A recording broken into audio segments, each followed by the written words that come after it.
Praise the lord, హల్లెలూయా. దేవుని పరిశుద్ధమైన నామానికి స్తుతి కలుగునుగాక. ఆమేన్. ఉదయకాలపు మన్నా అనే ఈ కార్యక్రమాన్ని చూస్తున్న మీ అందరికీ ప్రభు పేరిట ప్రత్యేకమైన వందనాలు తెలియజేస్తూ ఉన్నాం.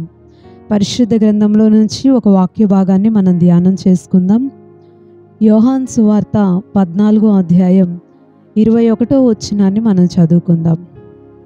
నా ఆజ్ఞలను అంగీకరించి వాటిని గైకొను వాడే నన్ను ప్రేమించువాడు. నన్ను ప్రేమించువాడు నా తండ్రి వలన ప్రేమింపబడును. నేనును వానిని ప్రేమించి వానికి నన్ను కనపరుచుకుందునని చెప్పాను. దేవునికి స్తోత్రం, హల్లెలూయా. మనం చదువుకున్నటువంటి వాక్య భాగంలో యేసు ప్రభువారు తన శిష్యులకి కొన్ని విషయాల్ని తెలియచేస్తూ ఈ వచనంలోకి వచ్చేసరికి ఎవరు యేసయ్యని ప్రేమిస్తున్నారో దేవుడు చాలా స్పష్టంగా తెలియచేశారు.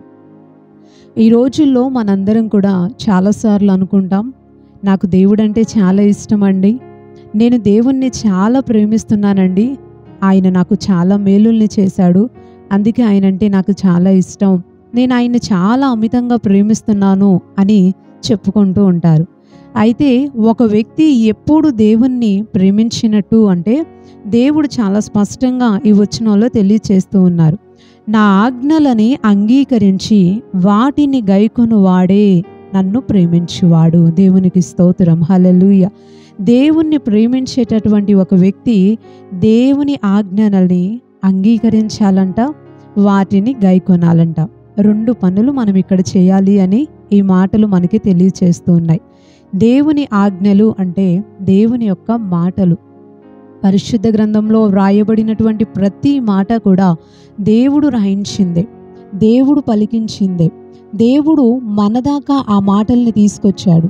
ప్రతి మాట కూడా దేవుని యొక్క మనస్సుని, ఆయన ఇచ్చినటువంటి ఆజ్ఞలని, ఆయన విధానాలని, ఆయన యొక్క స్పందనని ప్రతి మాట కూడా మనకి తెలియచేస్తూ ఉంటుంది. మీరు ఇలా ఉండాలి, ఈ పని చేయాలి, మీరు ఇలా పరిశుద్ధంగా ఉండాలి, నీతిగా ఉండాలి, అప్పుడే మీకు ఇది వస్తుంది, అప్పుడే మీకు పరలోకం వస్తుంది అంటూ దేవుడు ప్రతి మాటని, ప్రతి విషయాన్ని, మనిషిగా మనం ఈ భూలోకంలో ఎలా జీవించాలో కూడా ప్రతి విషయాన్ని దేవుడు మనకి తెలియచేస్తూ వచ్చాడు. ఆ ఆజ్ఞనల్ని ఏవైతే దేవుడు మన కోసం నియమించాడో, ఏది చేయాలో ఏది చేయకూడదో అనే విషయాల్ని, ఆ ఆజ్ఞలన్నిటినీ కూడా మనం పాటించినప్పుడే, అంగీకరించినప్పుడే మనం దేవుణ్ణి ప్రేమించిన వాళ్ళం అవుతాం. దేవునికి స్తోత్రం, హల్లెలూయా. ఈరోజు చాలామంది ప్రజలు దేవుణ్ణి ప్రేమిస్తున్నామని చెప్పుకుంటూ ఉంటారు. దేవుణ్ణి ప్రేమిస్తున్నామని చెప్పుకునేటటువంటి వారు దేవుని మాటల్ని మరి అంగీకరిస్తున్నారా, గైకుంటున్నారా అంటే చాలా కష్టం. అలాంటి వాళ్ళని కనుగొనాలి అంటే చాలా చాలా కష్టం. ఎందుకంటే ఈరోజు చాలా సంవత్సరాల నుంచి విశ్వాసులుగా పిలువబడే వాళ్ళు, ప్రభువుని ప్రేమిస్తున్నామని చెప్పుకునే వాళ్ళు మందిరంలో వచ్చి సంవత్సరాల తరబడి ప్రార్థనలు చేస్తూ, పరిచర్యలు చేస్తూ, కానుకలు ఇస్తూ, మేము చాలా ఎక్స్పీరియన్స్ కలిగిన వాళ్ళం, సీనియారిటీ కలిగిన వాళ్ళం అని చెప్పుకునే చాలామంది ప్రజలు దేవుణ్ణి ప్రేమిస్తున్నాము అనుకుంటూనే దేవుని మాటలని అంగీకరించలేనటువంటి పరిస్థితిలో ఉన్నవారు మనకి కనబడుతూ ఉంటారు. నిజమే కదండి. పరిశుద్ధాత్మ దేవుడు తన వాక్యం ద్వారా తన విషయాలని సేవకుల్ని నిలవబెట్టి మనకి తెలియపరిచినప్పుడు ఆ మాటల్ని అంగీకరించే మనసు ఈరోజు ఎంతమందికి ఉందంటారు?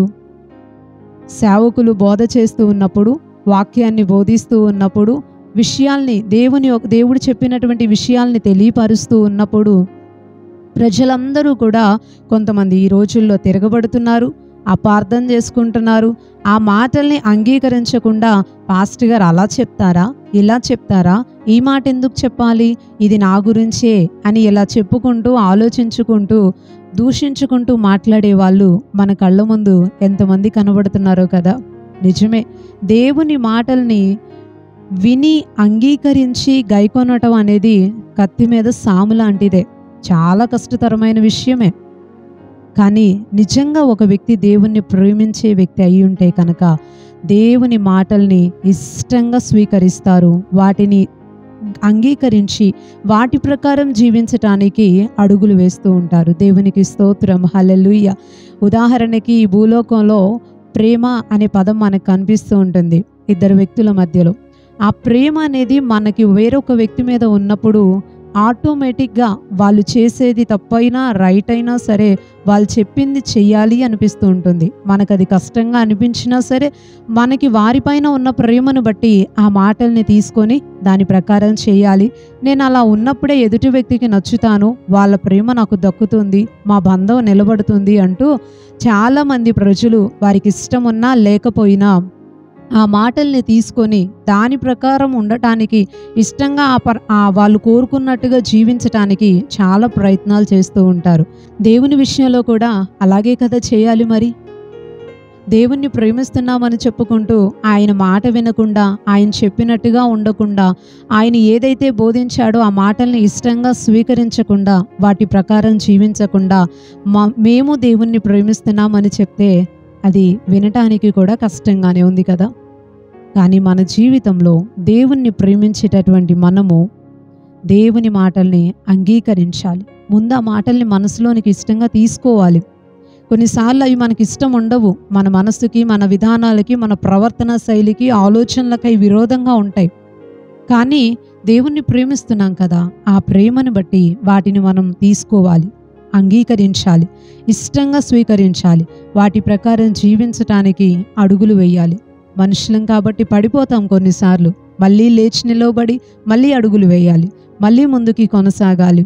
చిన్నపిల్లలు కనుక నడక నేర్చుకునేటప్పుడు రెండు అడుగులు వేసి పడిపోయి మళ్ళీ తిరిగి లేచి నిలబడి మళ్ళీ నడవటానికి ప్రయత్నించినట్టుగా మన ఆధ్యాత్మిక జీవితంలో, దేవుని మార్గంలో, దేవుడు కోరుకున్న రీతిలో, దేవుడు చెప్పిన మాటల్ని అనుసరిస్తూ ముందుకు నడిచే మనం పడిపోయినా మళ్ళీ తిరిగి లేచి నిలవబడి మళ్ళీ అడుగులు వేస్తూ ముందుకు కొనసాగిపోతూ ఉంటే నడవాలి అనే మన ఆశ, దేవుని పైన మనకు ఉన్నటువంటి ప్రేమ ఒక రోజుకి మనల్ని స్థిరపరిచి సరిగా దేవుని కొరకు నిలవబడి పరుగులెత్తేంతగా దేవుని మార్గంలో నడుచుకుంటా ప్రభు దగ్గరికి పరుగులెత్తేంతగా వెళ్ళిపోయేటట్టుగా మన భక్తి జీవితం, ఆధ్యాత్మిక జీవితం అనేది మారిపోతూ ఉంటుంది. ఆ విధానం దేవుని పైన మనకున్నటువంటి ప్రేమని తెలియపరుస్తుంది. ఈ మంచి ఉదయకాల సమయం దేవుని మాటలు వింటున్న ప్రియ సహోదరి సహోదరుడా, సూటిగా ఒక మాట అడుగుతున్నాను. దేవుణ్ణి మీరు ప్రేమిస్తున్నారా? మీరు దేవుణ్ణి ప్రేమిస్తున్నట్లయితే తప్పకుండా దేవుని మాటల్ని ఇష్టంగా అంగీకరించండి. దేవుని మాటల ప్రకారం తప్పక నడుచుకోండి. దేవుడు మనల్ని చాలా దీవిస్తాడు. ఇక్కడ వచనంలో ఒక మాట రాయబడి ఉంది, అలా దేవుని ఆజ్ఞల్ని అంగీకరించి గైకొని నడుచుకునేవాడే నన్ను ప్రేమించేవాడు అని దేవుడు చెప్తూ, నన్ను ప్రేమించేవాడు నా తండ్రి వలన కూడా ప్రేమించబడతాడు, నేనును వానిని ప్రేమించి వానికి నన్ను కనపరుచుకొందును అని చెప్పాడు. హల్లెలూయా. అంటే మనం దేవుణ్ణి ప్రేమించి దేవుని మాటల ప్రకారం నడుచుకుంటున్నట్లయితే, వాటిని ఇష్టంగా అంగీకరిస్తున్నట్లయితే కనుక దేవుడు కూడా తిరిగి మనల్ని ప్రేమిస్తాడట. ఆయన మనల్ని ప్రేమించి ఆయన మనకి కనపరుచుకుంటాడట. మనకి కనిపించి ఇక ఆయన మనతో ఉండి మనల్ని ప్రేమిస్తే ఇక మనకి ఏం కావాలి, ఎప్పుడు కావాలి, ఎలా కావాలి అన్నీ కూడా ఆయనే చూసుకుంటాడు కదా. ఆశీర్వాదం అనేది కలుగుతుంది. దేవుణ్ణి ప్రేమించండి, దేవుని ప్రేమను పొందుకోండి, దేవుని ద్వారా కలిగే ఆశీర్వాదాల్ని జీవితంలో అనుభవించండి. ఈ కొద్ది మాటలు దేవుడు దీవించునుగాక. ఆమెన్. ఒక చిన్న ప్రార్థన మనం చేసుకుందాం. పరిశుద్ధుడు అయిన తండ్రి, ప్రేమ కలిగిన ప్రభువా, ఈ ఉదయకాల సమయాన్ని బట్టి మిమ్మల్ని స్తుతిస్తూ ఉన్నాం. ఒక మంచి మాట ద్వారా మీరు మాతో మాట్లాడిన విధానాన్ని బట్టి మిమ్మల్ని స్తుతిస్తున్నామయ్యా. మిమ్మల్ని ప్రేమించే వ్యక్తి మీ యొక్క మాటల్ని అంగీకరిస్తారు అని, వాటి ప్రకారం జీవిస్తారు అని మీ మాటల ద్వారా తెలియపరిచినందుకు నీకు వందనాలు. మేమందరం కూడా మీ మాటల ప్రకారం జీవించే కృపను దయచేయండి. ఇష్టంగా వాటిని ప్రభువా స్వీకరించే మనసును మీరు మాకు దయచేయండి. అడుగులు వేస్తూ ముందుకి కొనసాగిపోతూ మీ చెంతకి చేరే వరకు కూడా స్థిరంగా నిలబడే కృప, భాగ్యం ఈ మాటలు విన్న ప్రతి ఒక్కరికి మీరు అనుగ్రహించండి. మీ ద్వారా కలిగే ప్రేమను తిరిగి పొందుకొని మిమ్మల్ని చూస్తూ మీ ద్వారా కలిగే ఆశీర్వాదాలను అనుభవించే కృపను కూడా ప్రతి ఒక్కరికి మీరు సహాయం చేయమని కోరుతున్నాం. ఈ ఉదయకాలపు దీవెనలతో మీరు దీవించండి. పరిశుద్ధాత్మ తండ్రి, ఈరోజు పనులకు వెళ్తున్న వారందరికీ మీరు తోడుగా ఉండండి. ప్రతి ఒక్కరూ కూడా నీ మందిరంలో నీ యొక్క పునరుద్ధాన దినమందు నీ సన్నిధిలో పాల్గొనే కృపను దయచేయండి. పరిశుద్ధాత్ముడా, ప్రయాణాల్లో క్షేమాన్ని దయచేయండి. ప్రతి ఒక్కరి అయ్యా తండ్రి పరిస్థితులన్నిటిలో కూడా మీ యొక్క సహాయాన్ని అనుగ్రహించి మీ ద్వారా కలిగేటటువంటి శాంతి, సమాధానం, ఐక్యత, ప్రేమలు ప్రతి ఒక్కరి మధ్యలో వారి కుటుంబాలలో నిండారులుగా ఉండునట్లు సహాయం చేయమని వేడుకుంటూ నజరేయుడును శక్తి కలిగిన యేసుక్రీస్తు వారి శ్రేష్టమైన నామంలో ఈ ప్రార్థన అడిగి వేడుకుంటున్నాం పరమ తండ్రి. ఆమెన్. ఆమెన్.